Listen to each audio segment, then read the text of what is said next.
Bismillahirrahmanirrahim.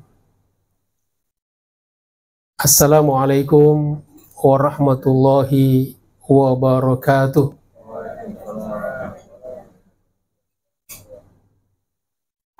Kayaknya mendengar jawabannya sudah banyak yang ngantuk ya. Kita ulangi sekali lagi Bapak Ibu sekalian ya. Yang semangat menjawab salam saya, kita doakan insya Allah cepat berangkat ke Tanah Suci dan cepat lunas hutang-hutangnya, termasuk hutang haji. Assalamualaikum warahmatullahi wabarakatuh.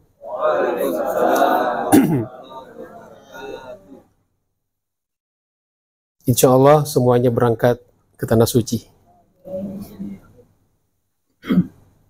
Dan mudah-mudahan semuanya haji mabrur. Alhamdulillah, alhamdulillahirabbil alamin. Wa bihi nasta'inu ala umuri dunya waddin.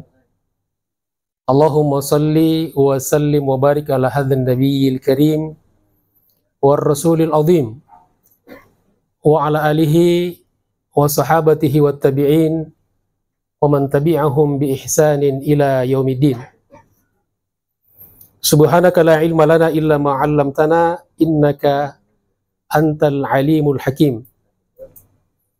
Allahumma 'allimna ma yanfa'una wa anfa'na bima 'allamtana. Rabbana zidna ilman warzuqna fahma. Allahumma ja'alna sabura waj'alna syakura waj'alna fi a'yunina saghira wa fi a'yunin nasi kabira. Allahumma lakal hamdu wa ilaikal mushtaka wa antal musta'an wa la hawla wa la quwwata illa billah. Rabbi shrah li sadri wa yassir li amri wahlul 'uqdatam min lisani yafqahu qawli, amma ba'd. Faqad qala Allah subhanahu wa ta'ala wa atimmul hajja wal umrata lillah. Wa qala aidan walillahi 'alan nasi hajjul baiti man istata'a ilaihi sabila. Nabi sallallahu alaihi wasallam, man hajja falam yafsuq walam yarfuth kharaja min dhunubihi ka yawmi waladathu ummuhu. Wa qala aidan al hajjul mabrur laisa lahu jazaa'un illa al jannah. Sadaqallah wa sadaqa Rasulullah. Pergi ke pasar membeli ikan, tidak lupa juga membeli terasi. Bapak Ibu dan hadirin sekalian, kita mulai materi ini. Batu besar di pinggir kali, sebelum dibawa harus dilebur. Bapak Ibu yang mau naik haji, semoga menjadi haji mabrur. Amin ya rabbal alamin. Alhamdulillah, puji syukur kita panjatkan kepada Allah Subhanahu wa taala. Di siang ya menjelang sore ini atau pagi menjelang siang ini, kita ditakdirkan oleh Allah Subhanahu wa taala bisa bersilaturahim. Kemudian saya diamanahi untuk bersama dengan Bapak Ibu sekalian, para calon tamu Allah dan tamu Rasulullah, untuk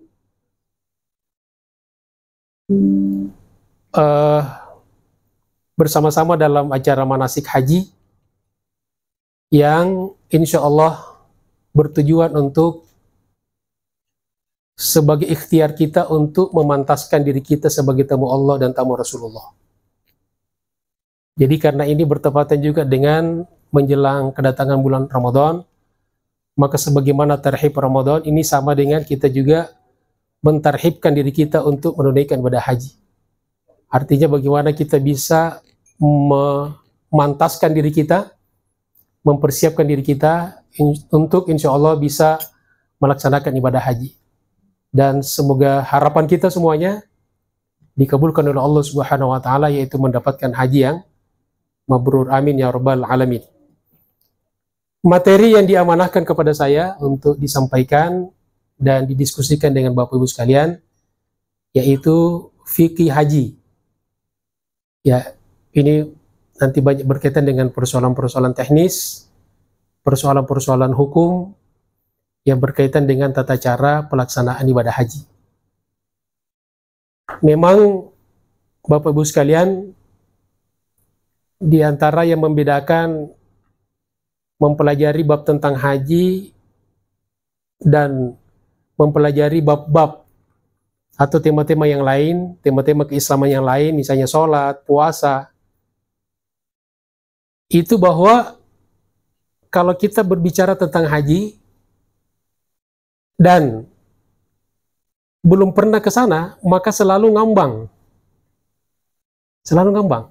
Sama dengan kami dulu ketika sekolah, ketika belajar fikih tentang haji, beda rasanya ketika mempelajari fikih tentang sholat, tentang puasa, tentang zakat. Kenapa? Karena kalau sholat, puasa, zakat, dan sebagainya kita sudah amalkan. Jadi ketika kita membahas ilmiahnya, teorinya, langsung nyambung dengan prakteknya. Kita sudah amalkan. Tapi kalau haji, walaupun berapa kali ikut manasik, baca buku dan kitab apapun, kalau belum pernah ke sana tetap saja bersifat ngambang. Nanti sampai di sana, ketika datang di satu tempat, oh, melaksanakan ini, oh, begitu. Jadi nanti banyak oh-nya di sana. Gitu. Artinya ketika oh itu nyambung antara teori dengan praktek. Maka mudah-mudahan Allah Subhanahu wa taala jadikan ilmu kita menjadi ilmu yang bermanfaat dan barokah. Dan persiapan haji itu 3 ya. Pertama persiapan fisik, nanti sudah mungkin Ustadz yang lain sudah membahas, karena memang haji ini adalah ibadah yang sangat menguras fisik kita, ya kan? Perbedaan waktu, perjalanan yang panjang, antri, ya, kemudian makanan, jadwal tidur, istirahat yang mungkin sangat berubah ekstrim gitu kan. Ini semuanya membutuhkan persiapan fisik. Ya, al-isti'dad, al-jasadi. Ya, makanya ya dari sekarang sudah dipersiapkan fisik kita untuk fit. Ya, mudah-mudahan semuanya diberikan kesehatan. Yang kedua, persiapan ilmiah, ilmu pengetahuan. Makanya termasuk diantara manasik ini bagian dari ikhtiar kita untuk mempersiapkan ilmu kita ya tentang yang berkaitan dengan ibadah haji. Karena apapun yang kita lakukan, kalau berdasarkan dengan ilmu, maka insya Allah juga akan menghasilkan hasil yang terbaik. Apa saja? Sampai ibu-ibu masak yang pakai ilmu dengan yang coba-coba beda itu. Ya, apalagi dengan ibadah. Kemudian yang ketiga adalah persiapan ruhiyah. Al-isti'dad ar-ruhi. Bagaimana kita mempersiapkan kesabaran kita, niat kita, tawakal kita, syukur kita. Ya, banyak aspek-aspek ruhiyah yang itu hanya muncul secara optimal ketika kita melaksanakan ibadah haji. Ketika dia perjalanan jauh, naik pesawat 9-10 jam, bertemu dengan orang-orang yang aneh dalam kehidupan kita, dalam lingkungan yang ekstrim gitu kan, dalam pergaulan yang tidak seperti biasanya. Sehingga ini, insya Allah bekalan-bekalan ini akan membuat kita lebih siap. Banyak jemaah stres, karena tadi tidak didahului dengan persiapan-persiapan, terutama persiapan ruhiyah, yang termasuk di dalamnya persiapan kejiwaan. Nah, kita kembali masuk di materi kita ya, tentang fikih haji. Ya. Saya dibuka di halaman pertama.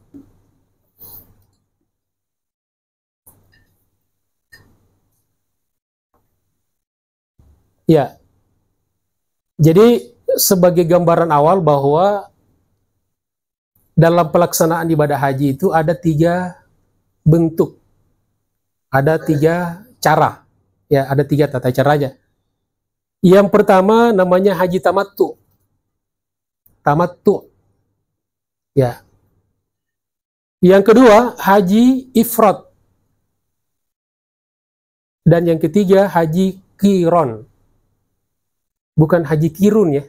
Haji qiron. Ada penjelasannya nggak? Lanjut. Baik, sebelumnya. Nah, secara ringkas saja, kalau haji tamattu itu adalah haji yang diawali dengan umroh dulu. Ini bagi bapak ibu yang berangkatnya lebih awal ya.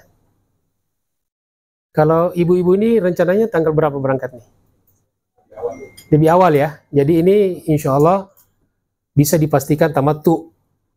Ya. Jadi umroh kalau misalnya dari Madinah, kemudian ngambil mikot di Bir Ali, melaksanakan umroh sampai di Mekah tawaf, sa'i, tahallul, selesai umroh kan? Lalu setelah itu dia menunggu sampai 8 Zulhijjah. Antara selesai umroh sampai tanggal 8 Zulhijjah itu dinamakan dengan masa tamattu. Tamattu itu bersenang-senang. Artinya bersenang-senang menikmati apa-apa yang ketika ihram dilarang, tapi selama di tanah suci itu sekitar, kalau saya sih karena sering berangkatnya di haji reguler ya, itu sekitar 23-24 hari di Mekah itu, merasakan tamattu itu. Ya terserah dari, tergantung dari kapan Bapak Ibu berangkat dan kapan sampai di Mekah. Ya, ada yang 10 hari, ada yang sepekan. Itu namanya tamattu ya. Nah, kemudian dia harus ada dam. Karena untuk menebus masa tamattu itu membayar dam, menyembelih seekor kambing. Yang kedua haji ifrad, haji sendiri, haji saja. Dari awal dia berangkat itu cuma niat haji, ihram haji. Tidak ada embel-embel umroh. Nah, kemudian yang ketiga haji qiron. Qiron itu menggandengkan antara haji dengan umroh. Jadi kalau tamattu umroh dulu baru haji, kalau qiron haji di dalamnya include umroh. Dan karena ada umroh maka ada juga di sini dam. Jadi ada dua yang kena dam, tamattu dengan qiron, ifrad tidak. Nah ini ifrad, ini biasanya orang-orang yang masuk ke Mekah kira-kira H-3, H-2, ya sepekan masih bisa lah ya. Tetapi biasanya berat ya. Untuk mempertahankan diri kita dalam kondisi ihram itu beberapa jam saja, itu banyak orang tidak sanggup, apalagi sampai berhari-hari. Kebetulan dulu saya berjumpa dengan ada beberapa jemaah haji dari Sulawesi, Ustaz Abdul Aziz ya. Orang Sulawesi ini banyak ngambil ifrad. Jadi sampai ada 26 hari di Mekah itu pakai ihram itu. Saya ketemu, Masya Allah, kan dia tetap gak mau mandi, tidak mau cukur kumis, termasuk tidak gosok gigi karena semuanya diharamkan katanya, tidak boleh. Ya Allah, ini udah dekil banget ini. Nah, ini sudah tidak sesuai lagi dengan tujuan-tujuan daripada maqasidus syariah ajaran Islam, yaitu ada kebersihan, kerapihan, ketertiban, kedisiplinan dan sebagainya. Jadi memang sengaja dibuat ada 3 seperti itu untuk alternatif. Ya, bagi yang terakhir ya tentu kalau dia pakai dam rugi dong kalau -2 ya. Mendingan dia tamattu. Tapi kalau yang lama nunggunya, ya ada juga solusinya yaitu tamattu. Next. Ini mana umroh ya? Ya, syarat wajib haji. Jadi kalau fikih itu tidak terlepas dari syarat, kewajiban, rukun, sunnah yang membatalkan syarat. Itu saja itu bahasanya itu. Nah sekarang kita membahas tentang syarat wajib haji. Yang pertama Islam. Jadi yang diwajibkan haji hanya orang Islam. Orang di luar Islam tidak wajib haji. Dan memang tidak boleh haji. Tidak ada manfaatnya. Dan memang tidak dibolehkan. Yang kedua, dewasa. Hanya yang dewasa yang diwajibkan haji. maka yang belum dewasa tidak wajib haji. Tapi kalau ada anak kecil yang haji, hajinya sah. Dan kalau dewasa nanti, kalau dia punya kemampuan, bisa haji lagi. Yang ketiga, merdeka. Merdeka ini apa nih? Yang suka bilang merdeka gitu, bukan? Merdeka ini al-hurriyah. Al-hurriyah ini lawan dari budak, status budak, ar-riqaq, ya. Jadi dia bukan statusnya budak dulu, ini masa perbudakan ya. Jadi mungkin sekarang sudah tidak ada relevansinya lagi nih. Tapi ada juga ulama mengatakan ini orang-orang yang tertahan, orang-orang yang terbelenggu, ya, dan sebagainya. Kemudian yang keempat, mampu atau istita'ah. Yang tadi saya sudah jelaskan sekilas tentang makna istita'ah, yaitu kesanggupan yang paling tidak punya 3 dimensi minimal. Dimensi physically, al-jasadi, kemudian al-ruhi, dan al-ilmi. Ya. Lanjut. Rukun dan wajib haji. Rukun haji yang pertama ihram. Ihram. Kalau tidak ihram, hajinya tidak sah. Yang kedua, ini nanti ada penjelasan rinciannya ya. Ini globalnya saja dulu. Yang kedua, wukuf di padang Arafah. Ini rukun haji. Kalau tidak wukuf, hajinya tidak sah. Harus diulang. Yang ketiga, tawaf ifadah. Ini rukun haji. Kalau tidak tawaf ifadah, hajinya tidak sah. Karena nanti ada tawaf itu ada macam-macamnya. Ada tawaf ifadah, ada tawaf wada, ada tawaf biasa gitu kan, tawaf sunnah dan sebagainya. Kemudian yang kelima, yang keempat, sa'i. Sa'i rukun haji. Jadi kalau ada orang haji tapi tidak pernah sa'i, tidak sah hajinya. Itu haji di mana itu? Kemudian yang kelima, bercukur atau tahallul.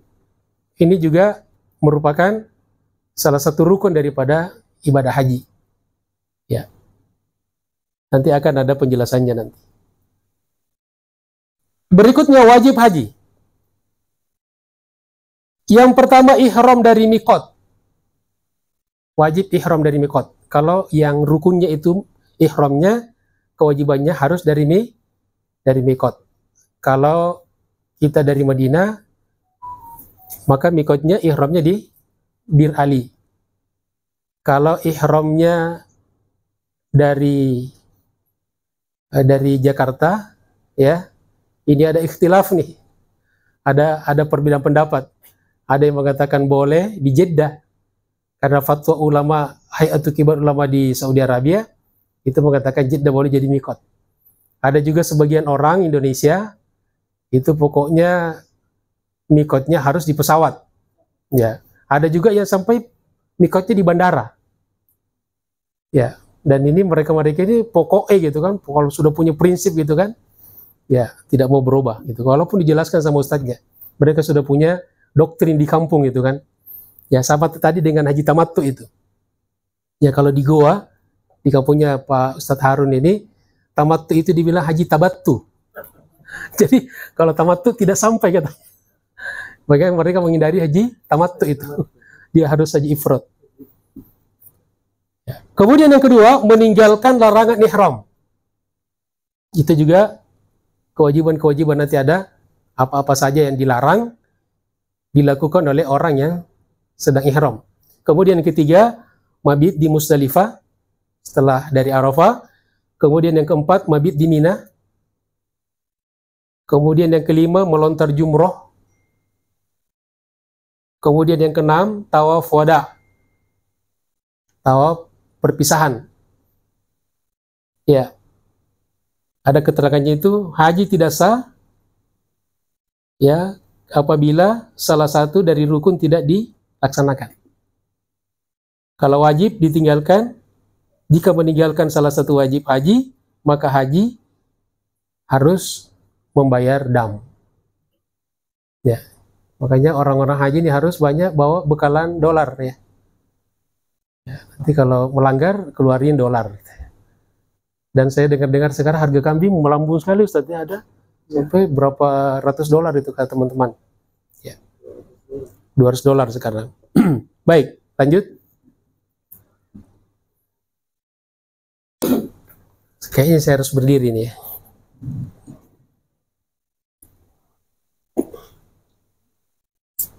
Sampai nggak? Nggak ada kabelnya, Ustaz? Cukup. Ya, ini kita mulai bahas satu persatu ya.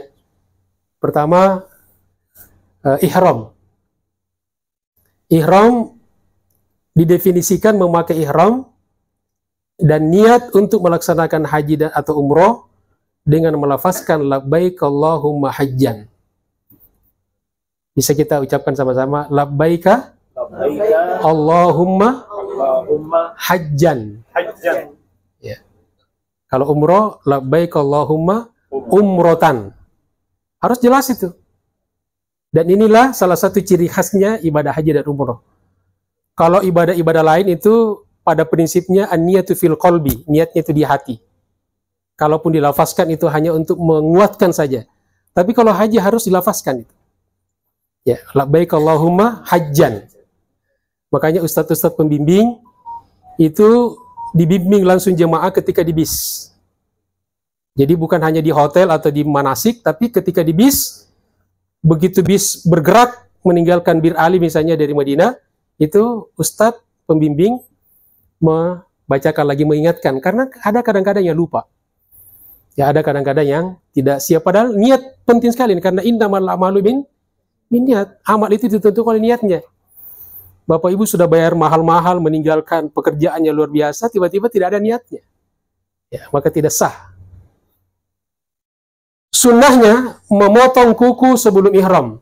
Nah, maka sebelum ihram itu kukunya diperiksa itu. Ya, ada yang potong, Ustaz, sisain satu buat apa? Ngupil, kata. Ya, buat ngupil. Ini dipotong aja semuanya dulu, ya. Nanti pelihara kuku nanti setelah haji. Walaupun memang tidak disunahkan, sunnahnya itu kuku kita harus pendek. Itu yang pertama ya. Kemudian merapikan atau memotong kumis. Bagi yang punya kumis, yang tidak punya kumis nggak usah repot. Ya.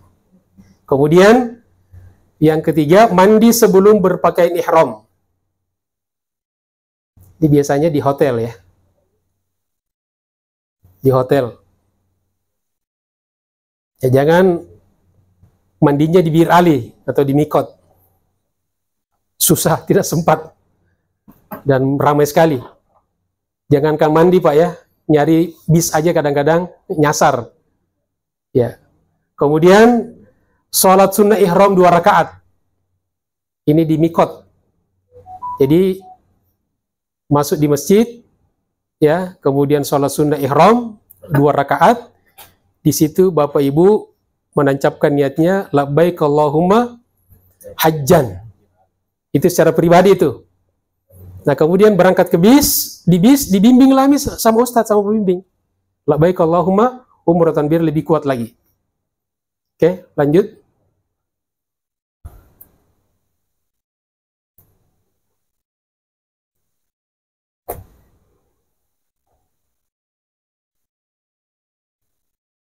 Wukuf. Berada di Arafah, atau di padang Arafah, dalam keadaan berihram dan berniat haji. Berniat haji. Nanti ketika berangkat dari hotel di Mekah, itu nanti ada lagi niatnya kan? Sudah niat haji. Antara tergelincir matahari tanggal 9 Zulhijjah, siang, zuhur, dan terbit fajar 10 Zulhijjah. Jadi ternyata waktu wukuf itu waktunya terbatas sekali.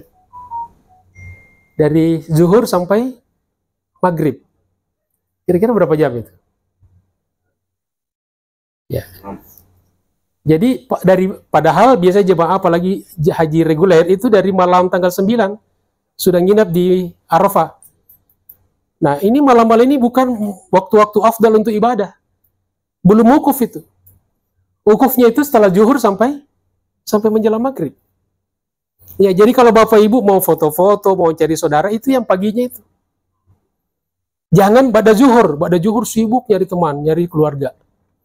Ya, foto-foto, telepon keluarga, sehingga kehilangan momentum berdoa. Dan waktu-waktu ini sangat mahal sekali. Inilah sebetulnya yang dipertaruhkan, karena kata Nabi, Al-Hajju Arafah. Haji adalah Arafah. Ya, haji adalah Arafah. Inilah inti haji. Satu-satunya tempat rangkaian ibadah haji yang semua orang harus datang, tidak bisa diwakili adalah haji. Sampai ada pun yang sudah koma, sakit dalam keadaan koma, dia harus dibawa ke Arafah walaupun hanya beberapa menit. Namanya safari wukuf, karena begitu pentingnya. Kalau tidak ke sana tidak sah. Al-Hajju Arafah, kesahihan haji itu adalah tergantung pada Arafah. Sehingga bukan sekedar sampai di Arafah, tapi juga penting sekali kita memaksimalkan waktu kita di pada Arafah. Sunnah dan wukuf, sunnah dan ada wukuf. Satu, khutbah sebelum sholat. Ini bukan disampaikan oleh Ustadz pembimbing, ya. Bukan Bapak Ibu yang khutbah ya. Bapak Ibu mendengarkan khutbah. Yang kedua, sholat zuhur dan asar jamak takdim dan qasar. Takdim itu asar ditarik ke zuhur, itu namanya takdim ya. Kalau takhir, zuhur ditarik ke asar, ini takdim. Kemudian qasar diringkas, yang 4 jadi 2. Jadi zuhur 2 rakaat, asar 2 rakaat. Dilaksanakan pada waktu zuhur, namanya takdim qasar. Kemudian langsung melaksanakan wukuf setelah sholat. Maka saya ikatkan ya, berdasarkan pengalaman kami, Bapak Ibu sekalian, kalau mau makan, itu bagusnya sebelum zuhur. Jam-jam 11, ketika orang asik, foto-foto, Bapak Ibu asik makan. Minum gitu kan. Nah sehingga pada sholat, nggak usah kemana-mana. Langsung tancap ibadah wukuf. Zikirnya, doanya, tilawahnya. Apalagi banyak titipan doa kan, kata tadi itu.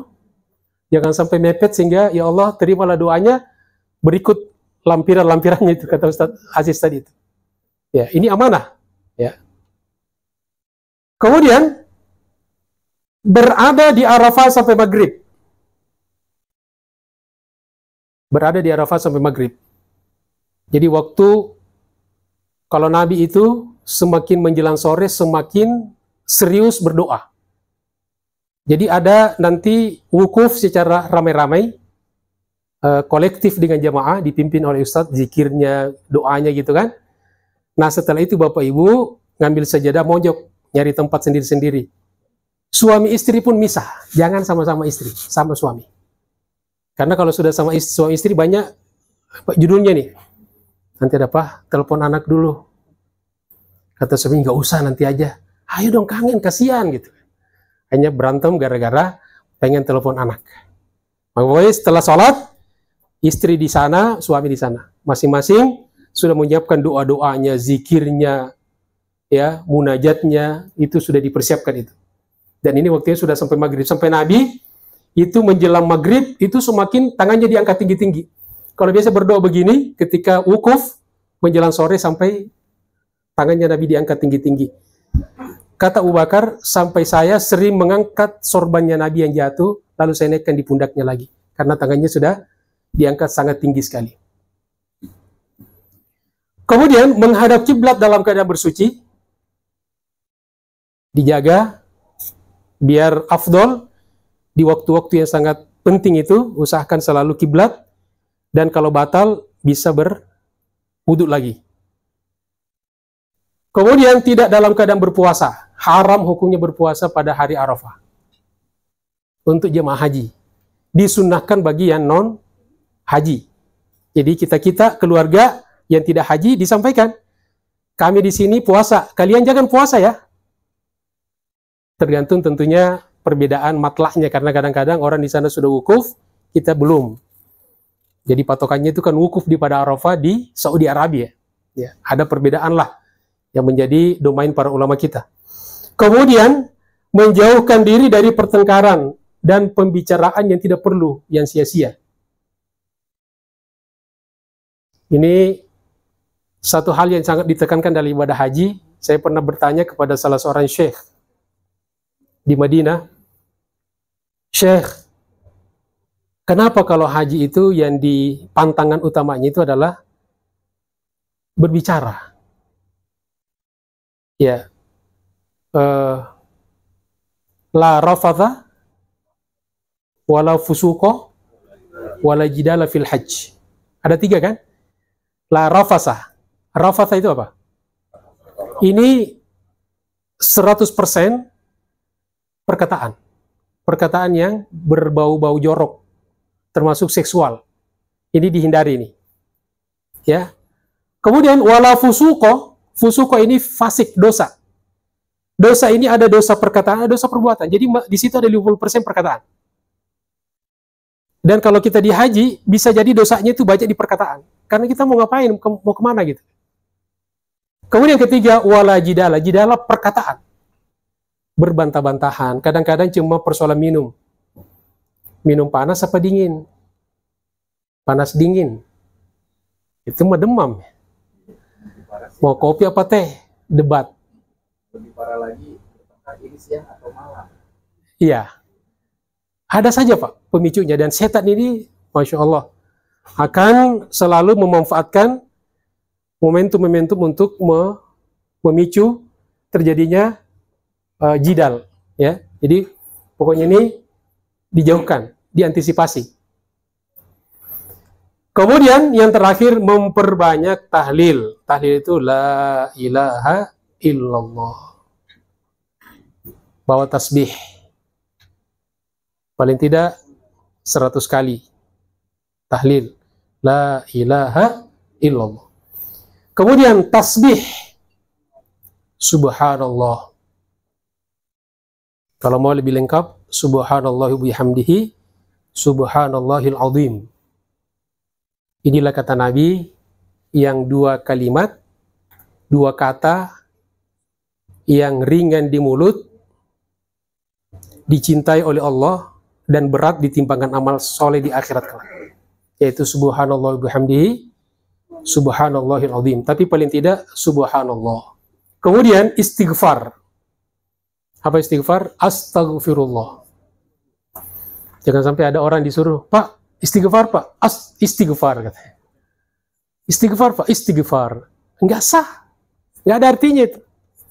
Berarti kalau astaghfirullah. Kemudian, dan tentunya yang lainnya ada takbir, ya, termasuk salawat. Perbanyak salawat jemaah sekalian. Ini salawat luar biasa.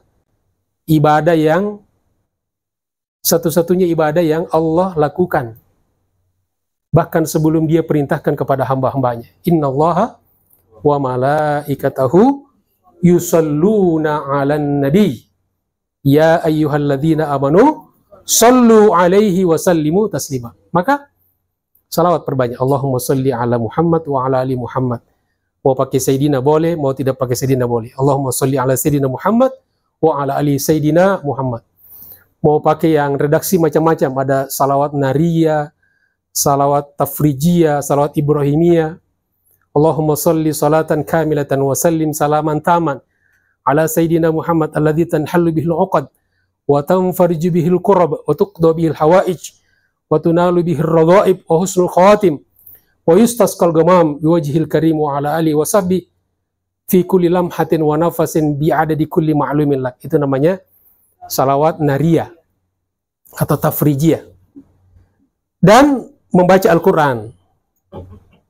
Ya, usahakan nanti ada target juga bahwa bisa selama haji ini bisa mengkhatam beberapa kali khataman Al-Quran.